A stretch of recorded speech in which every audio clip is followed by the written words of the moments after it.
¿Sí se escucha, hermanos? Sí. Okay. Vamos a abrir, hermanos, la escritura.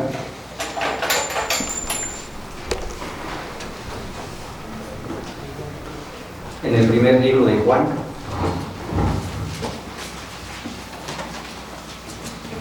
Primera de Juan. Primera de Juan. Capítulo número 4, hermanos.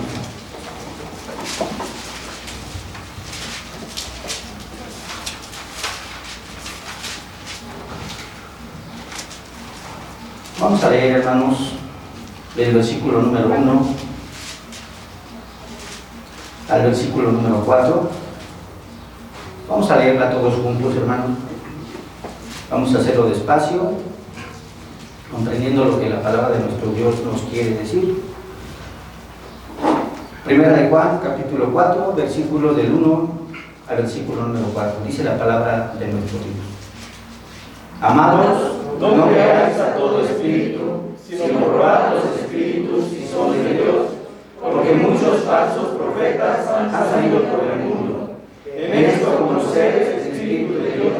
Todo espíritu que confiesa que Jesús ha venido en carne es de Dios, y todo espíritu que no confiesa que Jesucristo ha venido en carne no es de Dios.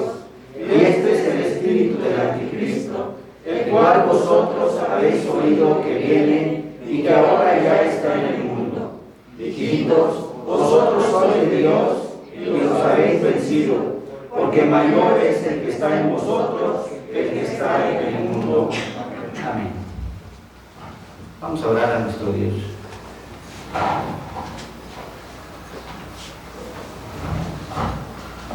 Bendito buen Dios, cuántas gracias te damos en esta tarde, Dios. Primeramente, Señor, porque tú pones en el corazón del hombre el deseo de reunirte, Señor, en la comunión de los santos, para poder escuchar tu palabra, mi Dios. Sabemos, bendito Padre, que solamente tú tienes palabras de vida eterna, mi Dios. Que tú eres el único que puede cambiar el corazón del hombre. No hay otro. Solamente tú, por tu Santo Espíritu, es el único que puede transformar el corazón, la mente, las intenciones y todo el actuar que puede existir en el hombre. Bendito Dios, te damos gracias, Dios, porque sabemos que tú estás con nosotros, mi Dios. Y si tú, Señor, has vencido el mundo, nosotros, Señor, en Cristo Jesús somos más que vencedores. Queremos pedir, bendito Dios, hoy en esta tarde, de la asistencia de tu Santo Espíritu, Señor, para que todo lo que se comparta, Señor, en este día sea conforme a tu voluntad. Para que todo lo que se diga, Señor, sea conforme a tu sabiduría, mi Dios. Que pongas las palabras, Señor, necesarias, pero sobre todo, Señor, que queden grabadas en el corazón de tu pueblo, Señor, y que pueda transformar, Señor, su vida, y que pueda llevar a obra todo lo que ha aprendido, Señor, porque proceden de ti, bendito Dios. Te damos muchas gracias, bendito Dios, en el nombre que es sobre todo nombre, en el nombre de nuestro Señor Jesucristo, te damos gracias, Dios. Amén. Amén. Pueden tomar, hermanos, por favor, su lugar.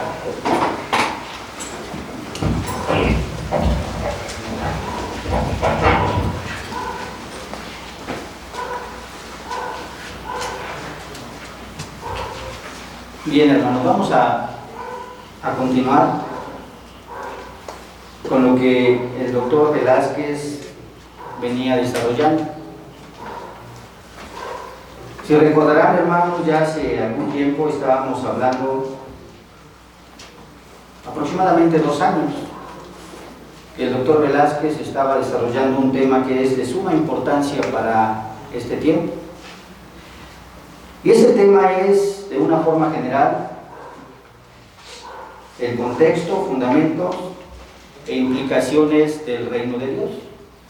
Ese fue el tema general que el doctor Velázquez empezó a desarrollar hace aproximadamente 2 años y que domingo tras domingo el pastor estuvo exponiendo de una forma clara, de una forma sencilla, que la iglesia pudiera comprender todas aquellas dificultades que se pudieran obtener del pensamiento filosófico.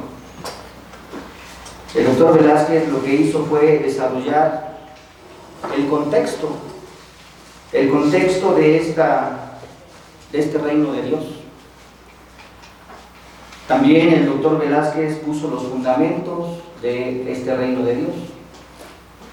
Y aproximadamente 2 años lo desarrolló. Domingo tras domingo elaboró sus sermones y llegó hasta este punto. Pero el día de hoy, hermanos, nosotros debemos de continuar con lo que el doctor Velázquez en su trabajo desarrolló. Si recordarán, hermanos, en la predicación previa, en la predicación que se llamaba Transformación 1, nosotros hablamos en esa parte acerca de las implicaciones del reino de Dios.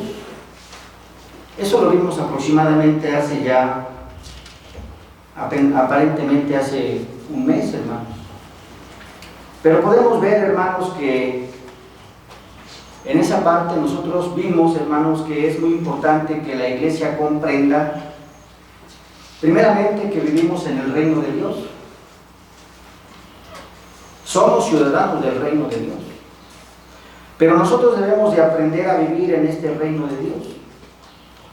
Y para poder nosotros vivir, y aparte de que nosotros vivamos, transformar esta sociedad, nosotros debemos de tomar algunos aspectos que son muy importantes para poder hacer que esta sociedad cambie.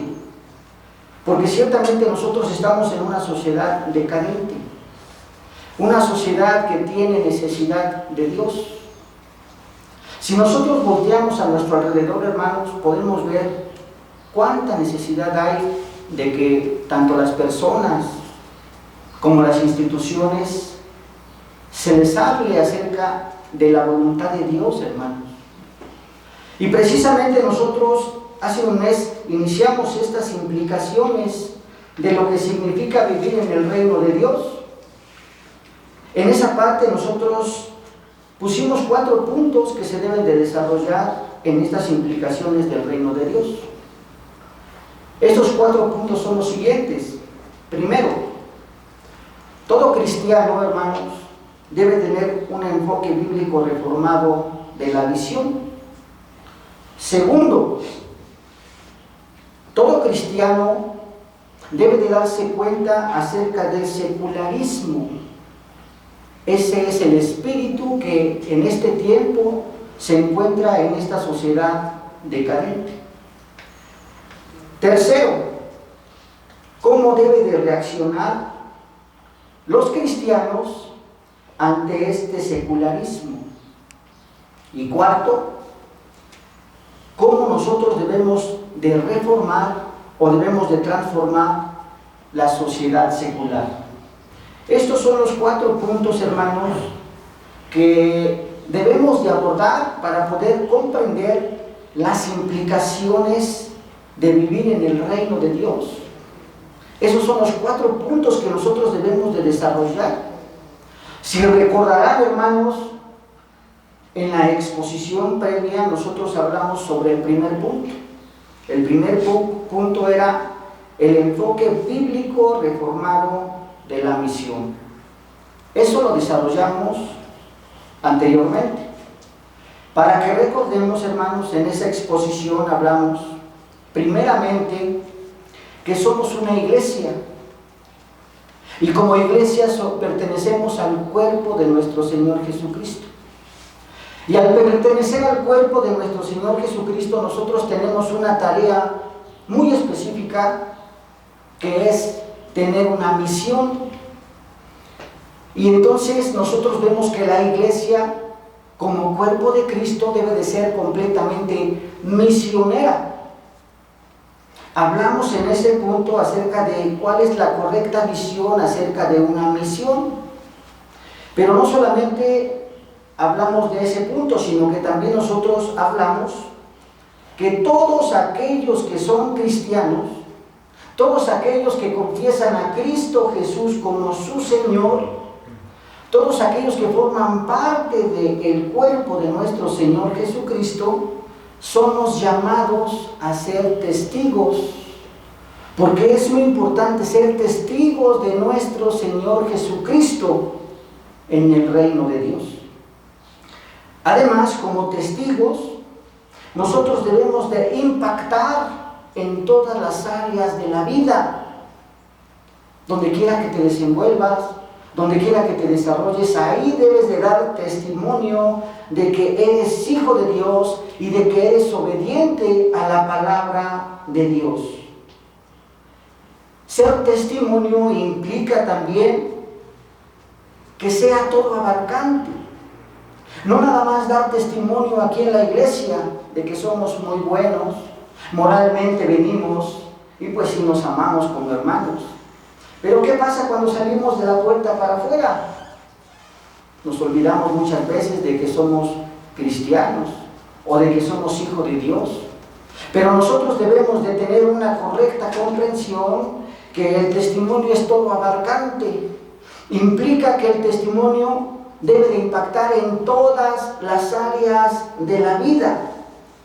Y entonces nosotros debemos de dar respuesta a aquellos que no conocen de la palabra, primeramente, ¿quién es nuestro Rey? ¿Quién es nuestro Señor? Refiriéndonos primeramente al Padre, al Hijo y al Espíritu Santo. Eso implica, hermanos, que si nosotros conocemos de Dios y lo conocemos de una forma clara y perfecta, nosotros debemos obedecer sus leyes. Y al obedecer sus leyes, hermanos, estoy hablando a la palabra de Dios desde el principio hasta el fin. Obedecer perfectamente la ley de Dios. Eso te va a llevar, hermano, a tener una gran bendición como respuesta a la obediencia a la palabra de Dios. Eso implica que nosotros podemos tener una perspectiva todo abarcante. Una perspectiva que impacte en todas las áreas de nuestra vida, hermanos. Esto precisamente fue lo que se desarrolló en la exposición anterior, hermanos. Pero ciertamente nosotros debemos de seguir avanzando, hermanos. Y el día de hoy nosotros vamos a desarrollar el segundo punto. El segundo punto es el secularismo, el espíritu de nuestro tiempo. Pensemos de una forma clara, hermanos. Veamos cómo se encuentra la sociedad. ¿Qué necesitamos nosotros para poder transformar esta sociedad? Nos encontramos en una sociedad en decadencia, hermanos. Nos encontramos en una sociedad donde la gente no quiere saber nada de Dios. Es necesario, hermano, primeramente que nosotros podamos comprender qué significa secularismo, para poder nosotros transformar esa sociedad y que las personas puedan salir de este secularismo, hermanos. Pero para que la gente pueda comprender, primeramente los que se encuentran allá afuera, qué es el secularismo, primeramente la iglesia lo debe de comprender, porque muchas veces la misma iglesia no comprende lo que significa ser secular o el secularismo, hermanos. Parece que les estoy hablando en japonés, pero no, hermanos, es algo que nosotros debemos de comprender muy claro. Ciertamente, para poder entenderlo esto, hermanos, vamos a tocar 3 puntos que son básicos, hermanos, para poder comprender el secularismo y el espíritu de nuestros tiempos. Primero, vamos a explicar qué significa el espíritu de nuestro tiempo. Segundo, hermanos, vamos a contextualizar cómo surgió el secularismo. Y tercero, vamos a describir las características de este secularismo. Esos son los 3 puntos que nosotros vamos a desarrollar. Vamos a comenzar con el primero, el espíritu de nuestro tiempo. La palabra de Dios es muy clara, hermanos. En el primer libro de Juan, capítulo número 4, la palabra de Dios está diciendo: amados, no creáis a todo espíritu, sino probad los espíritus si son de Dios, porque muchos falsos profetas han salido por el mundo. En esto conoced el Espíritu de Dios.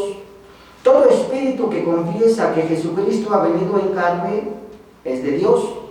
Y todo espíritu que no confiesa que Jesucristo ha venido en carne no es de Dios. Y este es el espíritu del anticristo, el cual vosotros habéis oído que viene y que ahora ya está en el mundo. Podemos ver, hermanos, ciertamente lo que el apóstol Juan está hablando. Se lo está hablando primeramente a la iglesia primitiva y está diciendo que en ese tiempo que estaba hablando el apóstol Juan había espíritus que estaban en contra de lo que había hecho nuestro Señor Jesucristo. Dice la palabra de Dios: aquellos que no crean que Jesús vino en carne no es de Dios, y aquellos que crean que Jesús vino en carne es de Dios. Pero aquí no quiero hablar acerca de la encarnación de nuestro Señor Jesucristo, ni tampoco quisiera hablar acerca de Cristo como verdadero Dios y como verdadero hombre. No, quisiera que tomaran ustedes la atención en lo siguiente: todo espíritu debemos de probarlo. Quisiera hablar acerca de los espíritus, mas no acerca de lo que piensan acerca de nuestro Señor Jesucristo. Para poder comprender en este texto, hermanos, debemos de ver el contexto en el cual se estaba hablando. Primeramente, en este periodo se encontraban los gnósticos, y los gnósticos pensaban de esa manera. Y nosotros podemos ver ciertamente que el apóstol Juan le está diciendo a la iglesia primitiva: no te dejes engañar por lo que piensan estas personas. Si tú ya conoces bien acerca de nuestro Señor Jesucristo, debes de tener una visión clara, una perspectiva clara de lo que significa la obra de nuestro Señor Jesucristo, porque tiene muchas implicaciones no creer que Cristo Jesús fuera encarnado. Eso era lo que pensaban en ese tiempo aquellos al cual Juan les estaba hablando, la iglesia primitiva, hermano. Pero lo que quiero decir es que ahora, en este tiempo, el Señor también a nosotros nos está diciendo que nosotros no debemos de dejar engañarnos por lo que piensan en este mundo, por lo que piensan en este tiempo, hermanos. Ciertamente nosotros a veces, hermanos, somos arrastrados por los pensamientos mundanos, por los pensamientos de este mundo, y actuamos, en vez de obedecer la palabra de Dios, actuamos como la gente piensa, hermanos. Y ese es el espíritu de este tiempo, hermanos. Dice la palabra de Dios que nosotros debemos de ser entendidos de conocer perfectamente la voluntad de Dios. No te dejes llevar por lo que piensa el mundo, sino obedece la palabra de Dios, hermanos.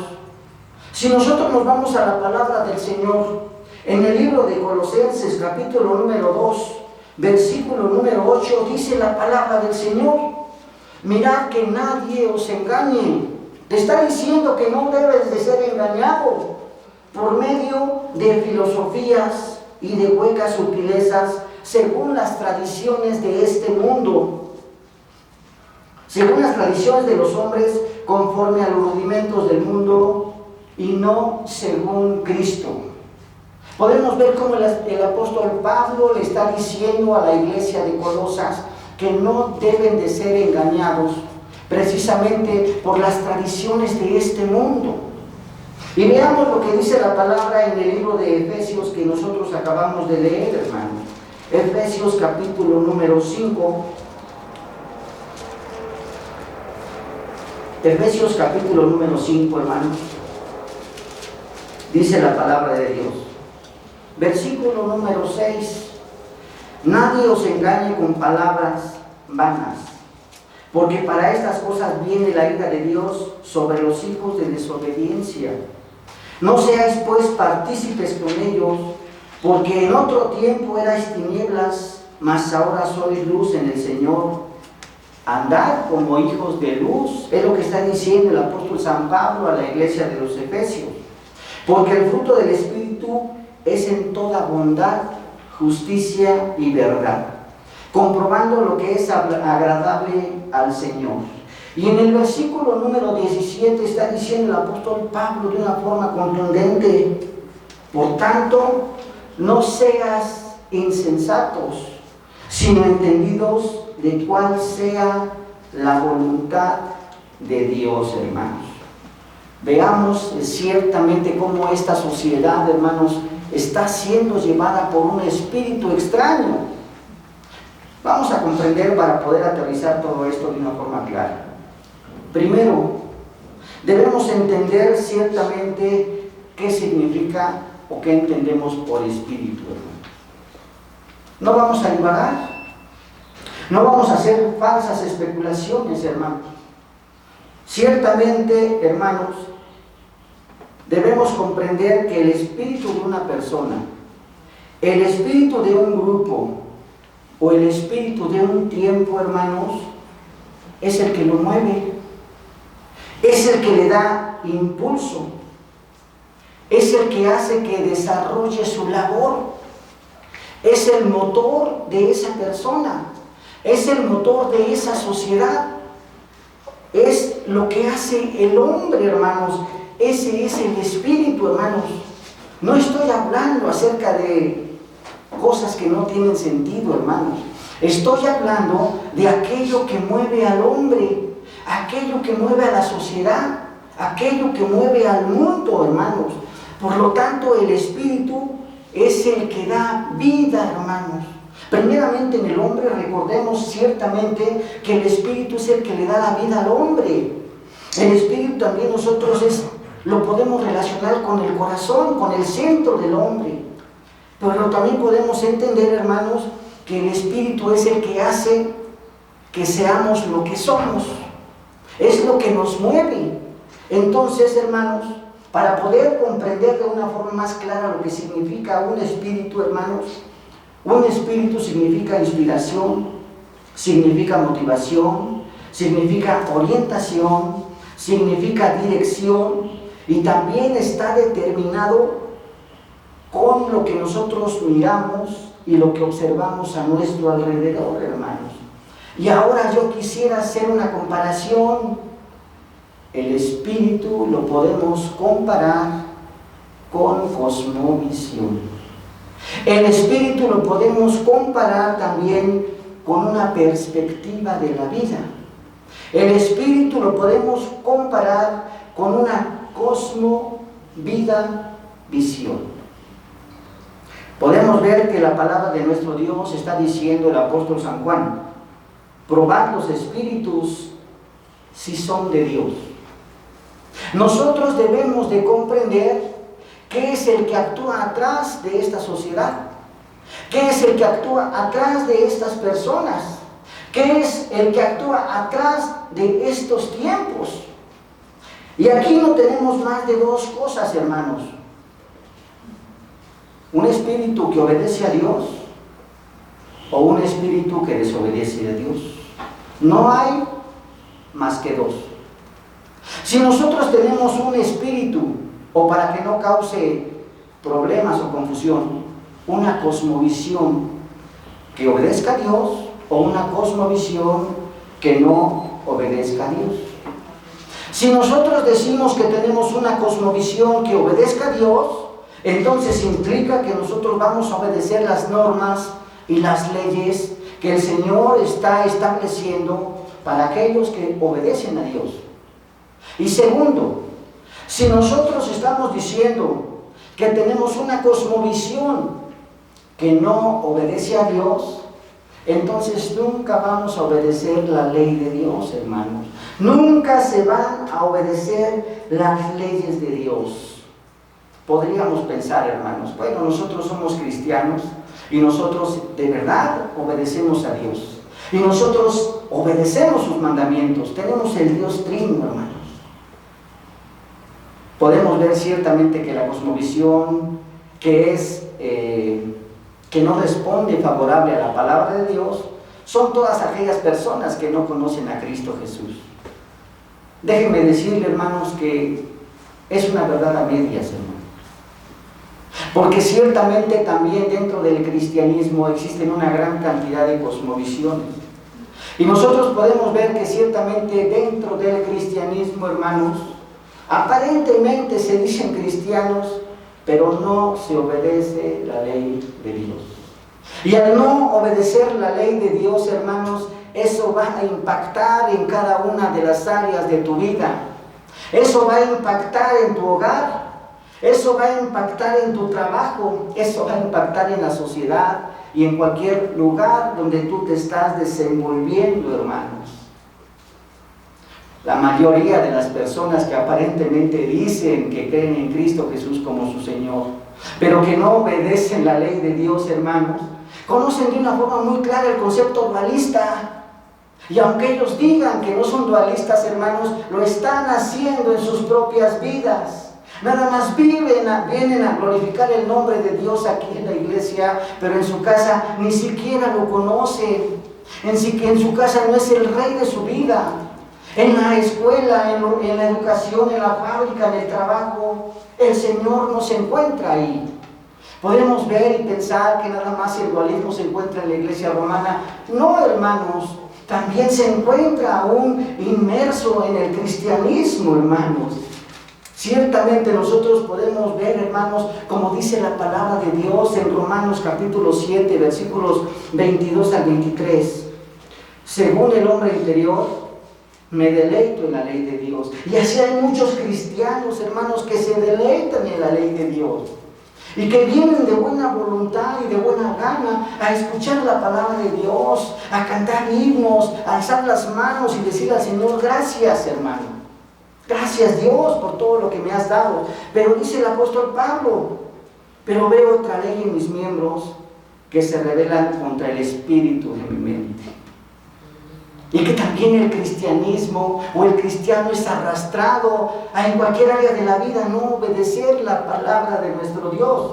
Y no nos estamos dando cuenta que esta cosmovisión, esta forma de pensar es la que está afectando esta sociedad en la cual nosotros estamos viviendo, en la cual nosotros estamos trabajando.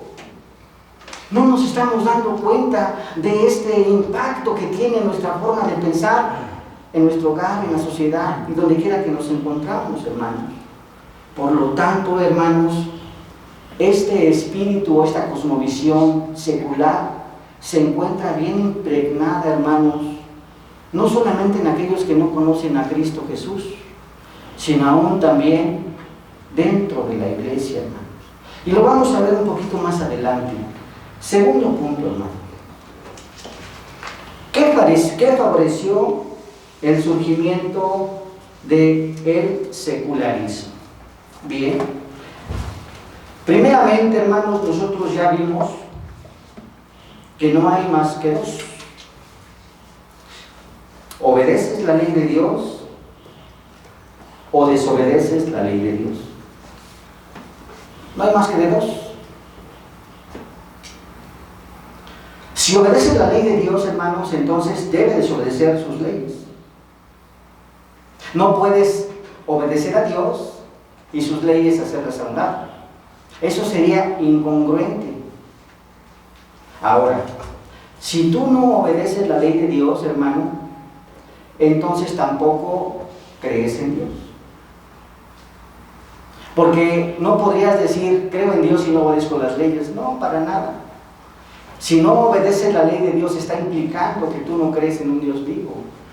Que tú no crees en un Dios que ha transformado tu vida. Que no crees en un Dios que puede transformar esta sociedad. Y ciertamente nosotros podemos ver, hermanos, que para que una persona ciertamente pueda ser transformada de una forma completa, debe de creer en Dios y aparte debe de obedecer la ley de Dios. Eso es lo que todo cristiano debería de hacer, mas no hacerlo a medias. Pues sí creo en Dios, pero la verdad es que no obedezco su palabra. O decimos que sí obedecemos su palabra, pero con nuestro propio actuar la estamos desobedeciendo, hermanos. Bien.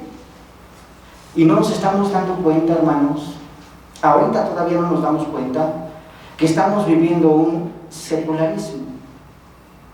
Pero vamos a ver cómo surgió este secularismo, hermanos. Veamos primeramente. Para poder entenderlo, hermanos, vamos a trasladarnos a la historia. ¿Cómo es que el secularismo entró en esta sociedad?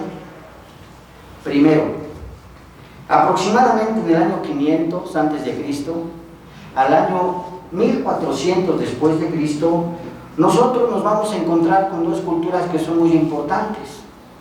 La primera cultura es la cultura griega y la segunda, que también es muy importante, es la cultura romana. En estas dos culturas, hermanos, tanto la griega como la romana estaban completamente impregnadas de paganismo. Se encontraba inmerso el paganismo en estas dos culturas, tanto griega como romana. Pero podemos ver ciertamente que también en este periodo de tiempo conocían la palabra de Dios, hermano. Vean el periodo de tiempo que les estoy hablando, desde el 400 antes de Cristo hasta el periodo 1400. Podemos ver ciertamente que la palabra escrita fue después del año 100, 150 después de Cristo. Pero podemos ver que aún ellos conocían la palabra de Dios. Y podemos ver ciertamente que en este periodo de la historia, lo que hicieron aquellos que se decían que eran cristianos y que conocían la palabra de Dios, hicieron una pequeña como mezcla, hermanos. Hicieron lo que se conoce como una síntesis. Mezclaron el pensamiento de estas culturas, tanto griegas como romanas, y la mezclaron con la palabra de Dios. Y podemos ver ciertamente que ahora tenemos una cosmovisión sintética, una cosmovisión que está afectada por esta síntesis que se encontraba en este periodo, del periodo 400 al periodo 1400 después de Cristo. Pero ciertamente la historia tiene que continuar. Y ahora nosotros nos encontramos con el periodo de la Reforma. Este periodo de la Reforma fue muy bueno, hermano. ¿Qué fue lo que hizo la iglesia de la Reforma en ese tiempo, hermano? Se encontraba con un problema muy grande la Reforma, un pensamiento sintético, o un pensamiento en el cual estaba mezclada la palabra de Dios con el pensamiento pagano. Veamos cómo se encontraba el pensamiento en este tiempo, cuál era el espíritu de ese tiempo, cuál era la cosmovisión de ese tiempo. ¿Y qué fue lo que tuvieron que hacer los reformadores de ese tiempo? Lo que hicieron los reformadores de ese tiempo fue hacer a un lado el paganismo. Y al quitar el paganismo, los reformadores lo que hicieron es obedecer completamente la palabra de Dios, obedecer sus leyes. Eso fue lo que sucedió en el movimiento de reforma. Los reformadores lo que hicieron, quitaron esta mezcla que desde el año 400 al 1400 habían fusionado, y que ahora nosotros vemos cómo estos reformadores hicieron a un lado el paganismo y nada más obedecieron la palabra de Dios. Algo excelente, hermanos, para la iglesia. Ciertamente la iglesia tiene que estar sometida a Dios y tiene que estar sometida a la palabra de Dios, hermano. Pero veamos, hermanos, ciertamente que en este mismo periodo de la Reforma, lamentablemente surgió también otro movimiento. ¿A qué movimiento me estoy refiriendo? Al movimiento del Renacimiento, a los clásicos. Nuevamente lo que hicieron estas personas es que ahora, igual de la misma forma que el movimiento reformado, se encontraron con un pensamiento sintético. Pero lo que hicieron estos del Renacimiento, hermanos, en vez de quitar el paganismo, lo que hicieron fue quitar el cristianismo. No se sometieron a la palabra de Dios, ni tampoco se sometieron al Dios vivo y verdadero. Lo que hicieron en este renacimiento es entronar al hombre. En vez de darle la gloria y la honra a Dios y a la palabra del Señor, lo que hicieron ahora era precisamente hacer a un lado al cristianismo. Y podemos ver cómo desde ese tiempo toda la cultura occidental se encuentra en una condición secular, en una condición pagana. Y desde ese momento impacta en toda la sociedad el paganismo, hermanos. Veamos desde dónde viene, hermanos. ¿Desde dónde viene este pensamiento secular, este espíritu secular y todo lo que ha afectado a través de la historia, hermanos? Nosotros podemos ver ciertamente que el periodo de la Reforma fue un periodo excelente, hermanos. Porque ciertamente lo que hizo de la Reforma es quitar ese pensamiento pagano y obedecer la palabra de Dios. Y veamos lo que hizo el pensamiento del Renacimiento. El Renacimiento lo que hizo es quitar al cristianismo y obedecer al paganismo. Veamos lo que está haciendo el Renacimiento. Lo que están haciendo es precisamente haciendo al hombre superior a Dios, hermanos, superior a la palabra, porque estaban haciendo a un lado al cristianismo y todo lo que implica el cristianismo. Para poder comprenderlo, hermanos, vamos a hacer un pequeño resumen de lo que dijimos.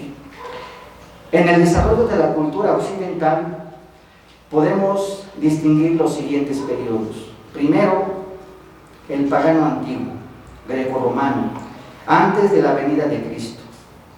Una cultura cristiana sintética que declinó su entusiasmo después de la divulgación del Evangelio en toda Europa y la cristianización de Occidente. Una perspectiva de la cultura antisintética cristiana de la Iglesia reformada, que se esfuerza por servir y honrar a Cristo en todos los aspectos de la vida. La cultura moderna, pagana, también antisintética, surge del Renacimiento. Rechaza deliberadamente a Cristo y en su lugar entrona al hombre. Y podemos ver, hermanos, ciertamente que cuando el Señor es quitado, cuando Cristo es quitado, cuando la palabra de Dios es quitado, el hombre por naturaleza es un ser religioso. El hombre por naturaleza necesita algo superior a él. Y al hacer a un lado a Dios, se pone él mismo como Señor. Se pone él mismo como autoridad, hermano. Y todo ese pensamiento no nada más se encontraba en este periodo de tiempo, en la época de la Reforma, sino que ahora ha impactado también en esta sociedad de una forma que no lo alcanzamos a comprender, hermano. Vamos al último punto, hermano. La descripción de las características del secularismo.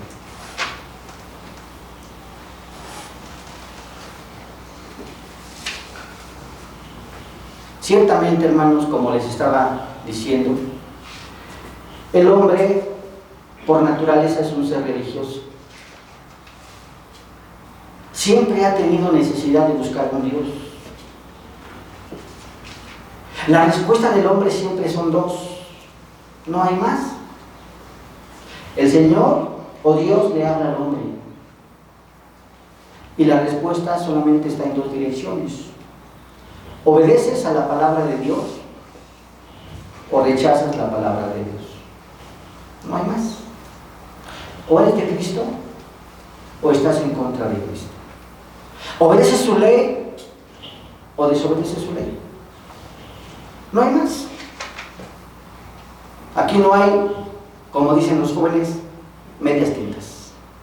¿Obedeces al Señor o no lo obedeces? Así de fácil, hermano. No hay más que dos. Pero vamos a ver, hermanos, cómo el secularismo ha impactado de una forma tremenda aún dentro del cristianismo. Pareciera que nada más el secularismo se encuentra afuera. Pero vamos a ver cómo ha impactado mucho aún dentro de la iglesia, hermano. Nosotros podemos ver, hermanos, que desde el año 1995 se han manifestado dos formas diferentes de secularismo. El primero es un secularismo individual y el segundo es un secularismo social. Primero, podemos darnos cuenta, hermanos, que aún dentro de la iglesia cada vez hay menos personas que quieren venir a alabar a Dios. Hay menos personas que quieren venir a comprometerse con la iglesia. Hay menos personas que quieren venir a servir al Señor en el área eclesiástica. No se diga aquellos que no conocen de Dios. Les decimos vamos a la iglesia y ¿cuál es la respuesta? No, espérame, a mí no me hables nada de Dios. Eso es para el área eclesiástica. Esto es para los obispos, para los arzobispos, para los sacerdotes. No, a mí no me vengas a decir de eso. Es lo que la mayoría de las personas te dicen. Pero ¿qué pasa con los cristianos, hermanos? ¿Qué pasa con aquellas personas que conocen de Dios? ¿No conocen de Dios o sí? Si dicen que conocen de Dios, hermanos, ¿por qué no hay ese compromiso en la iglesia? Nosotros vemos en la iglesia tantas necesidades, y más en este tiempo. La necesidad de pastores, hermanos, la necesidad de ancianos, la necesidad de diáconos y maestros. Y en vez de que los jóvenes respondan favorablemente a la palabra de Dios, como dice Francis Schaeffer, hermanos, parece que estamos en una paz personal. ¿Y a qué se refiere Francis Schaeffer con la paz personal? No te metas conmigo, yo no me meto contigo. Respeta mis ideas y yo respeto tus ideas, es lo que dicen los jóvenes. Aún teniendo conocimiento de la palabra de Dios, no le obedecen. Si yo voy a la iglesia, es mi responsabilidad, te dicen a los jóvenes. Cuando son pequeñitos, hermanos, los traemos a la fuerza, hermanos, porque son nuestros hijos y porque hacen lo que nosotros decimos, se lo imponemos. Pero cuando ya son grandes, cuando ya son jóvenes, hermanos, cuando ellos ya tienen un pensamiento, que ellos razonan, en vez de venir a darle gloria a Dios por todo lo que el Señor ha hecho en sus vidas, se dejan llevar por el espíritu de este tiempo, por la cosmovisión de este mundo, por lo que este mundo les está ofreciendo, hermanos. Y yo lo digo, hermanos, como primera persona, ¿dónde están nuestros hijos? ¿Dónde están nuestros jóvenes? ¿Qué están haciendo, hermanos? Pero no nada más la culpa es de los jóvenes. La culpa es de la iglesia también. La culpa es de los padres, hermanos. Porque no queremos tener fricciones, dejamos que hagan lo que ellos quieran. Es un error, hermanos. El Señor nos los va a demandar. El Señor nos va a decir qué hiciste con el joven que te di. ¿Lo instruiste en la palabra del Señor o no lo instruiste? Muchas veces también la iglesia tiene culpa, hermano. ¿Y a qué me refiero?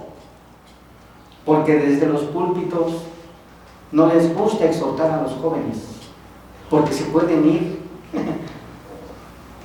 Si se van, hermanos, es porque no tienen un compromiso con el Señor, es porque le están diciendo al Señor, no te necesito. Es porque podemos ver esa cosmovisión fragmentada que tienen, ese espíritu dualista que tienen, que nada más quieren venir a servir a la iglesia, sentarse en su banca, calentarla y retirarse, y no comprometerse con la iglesia. Vemos tantas necesidades que hay en la iglesia, hermanos, y no nos alcanzamos a dar cuenta, hermanos, como jóvenes, de las necesidades que hay, hermanos. Y es muy fácil, hermanos, decir, pero no nada más los jóvenes, hermanos, los matrimonios. ¿Qué pasa con los matrimonios de este tiempo? Los matrimonios de este tiempo, hermanos, aquí venimos a la iglesia y nos tomamos de la mano y ¡ay, nos amamos mucho! Somos un matrimonio ejemplar. Pero de verdad así vivimos en nuestros hogares. Así nosotros estamos educando a nuestros hijos de una forma correcta. O en nuestro hogar existe también ese dualismo, que nada más nos portamos moralmente buenos en la iglesia, pero en nuestros hogares no obedecemos la palabra de Dios. En nuestros hogares el Señor no reina en nuestro hogar. En nuestros hogares está primero lo que yo diga antes de lo que diga la palabra del Señor. Así son nuestros hogares, hermanos. Y en la predicación hablamos de que debemos de ser testigos, dar testimonio, hermanos.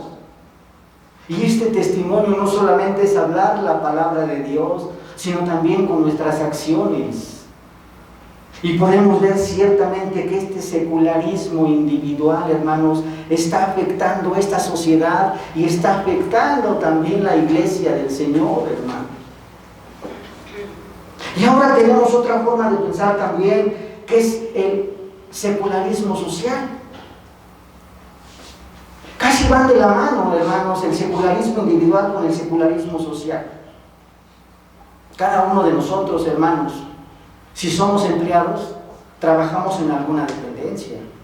O trabajamos, no sé, como maestros en alguna institución. ¿Cuánto hemos impactado en esas áreas sociales? ¿Cuánto hemos impactado en la educación? ¿Cuánto hemos impactado en la política? ¿Cuánto hemos impactado, no sé, en los trabajos, en el ejército, en la marina, en cada una de esas instituciones? Estas sociedades y estas sociedades lo que están haciendo a un lado completamente la iglesia. Ellos son independientes y la iglesia no tiene que ver nada conmigo, absolutamente nada. Y si alguien se levanta, ¿saben qué es lo que hacen? Lo quitan. Es lo primero que hacen, hermano. Pero ¿qué es lo que dice la palabra de nuestro Dios?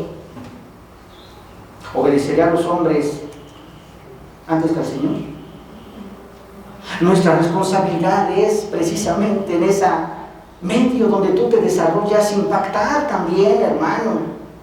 Vivir en una sociedad de verdad que sea guiada por nuestro Señor Jesucristo, por la palabra de Dios, que de la misma forma en la educación sea renovada por la palabra de Dios, que la política sea transformada por la palabra de Dios. Pero ¿cómo lo vamos a hacer, hermanos? Si cada uno de estos movimientos tiene una cosmovisión diferente.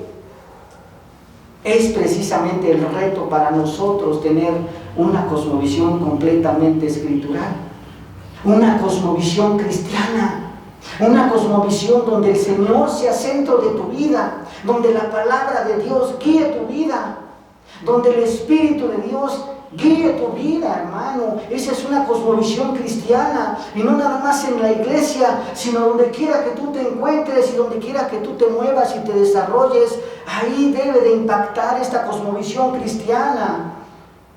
Pero parece que los cristianos en ese tiempo ya se quedaron callados, hermanos. Sí hay muchas iglesias, y no nos estamos dando cuenta que la mayoría de las iglesias están viviendo una cosmovisión dualista. Están viviendo nada más adorar a Dios en el área eclesiástica, y en cualquier área de la vida ni siquiera toman en cuenta al Señor. Parece que el secularismo nada más se encuentra allá afuera, pero también está impactando dentro de la iglesia. Sin darnos cuenta, hermanos, nos estamos dando cuenta de este cambio tan importante que está haciendo este pensamiento secular. Y que nosotros como cristianos debemos de actuar, hermanos. Nosotros como cristianos debemos de responder a estas necesidades de esta sociedad. Y es precisamente, hermanos, el tercer punto que veremos primeramente con ayuda de nuestro Dios la próxima exposición. Y este punto, hermanos, precisamente, ¿cuál es la reacción de estos cristianos al secularismo? cómo nosotros debemos de responder ante estas necesidades que tiene no solamente la iglesia, que tienen los hombres y que tiene esta sociedad. Y precisamente es que para avanzar, hermanos, o adelantarles, es que debemos de tener una cosmovisión completamente cristiana. Que todos los cristianos de verdad sean guiados por Dios, por su palabra y por el Espíritu de nuestro Dios en nuestras vidas, hermanos. Como conclusión, hermanos, vamos a concluir. Como conclusión, hermanos, hemos visto que el secularismo, como el espíritu de nuestro tiempo, es una cosmovisión alternativa que ha alcanzado un impacto cultural en la cual ellos no reconocen ni a Dios, ni a su creación, ni a sus ordenanzas. Por lo tanto, le dan una mala dirección a la creación de Dios. Así, para el secularismo, Dios no existe. O si existe, es desapercibido o es irrelevante. Es como si no existiera, porque es un asunto de fe individual. Cada uno de nosotros está comprometido con el Señor, no con la iglesia, hermanos, con el Señor. Porque es al que le vamos a dar toda la honra, toda la gloria, todo el poder al único Dios vivo y verdadero. Y lo vamos a hacer de una forma individual, hermanos.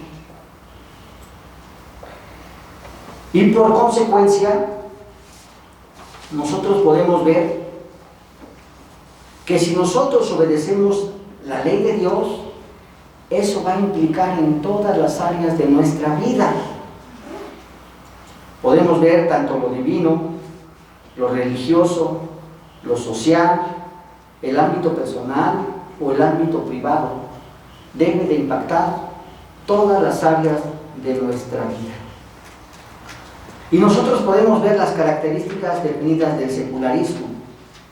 No es la negación de Dios o alguna creencia de lo divino, no, sino la separación de lo secular con lo religioso.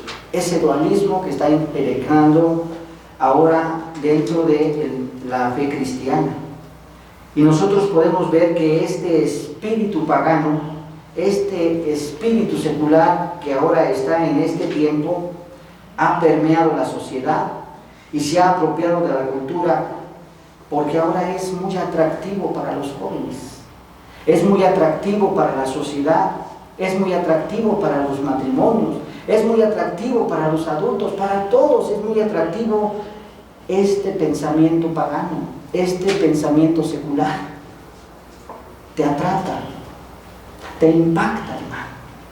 Por eso la palabra de nuestro Dios dice: no os dejen engañar. Probad los espíritus si son de Dios. No os dejen engañar. Si de verdad vosotros conocemos la palabra de Dios, la misma Escritura está diciendo: andad como hijos de luz.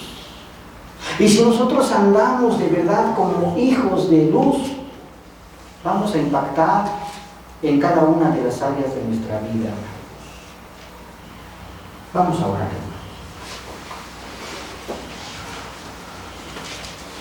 Nuestro buen Dios,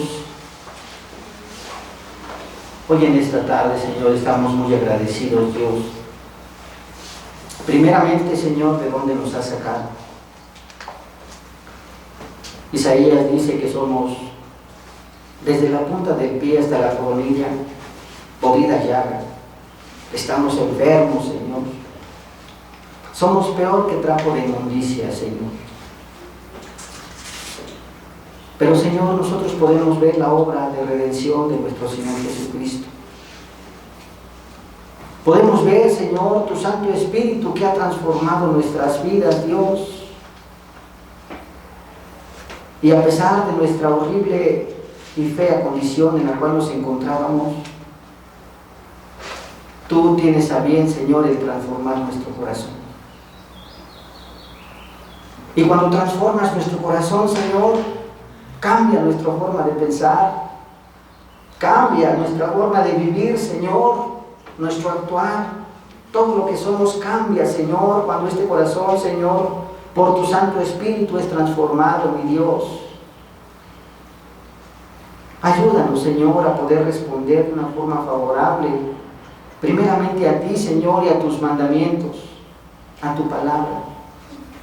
Que tu Santo Espíritu nos guíe, Señor, para que nosotros podamos, Señor, impactar en esta sociedad que tiene necesidad de Dios. Una sociedad decadente, Señor. Una sociedad que no conoce de Dios.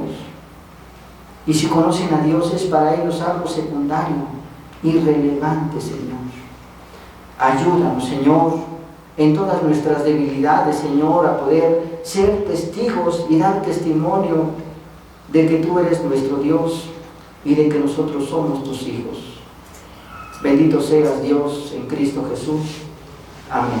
Amén.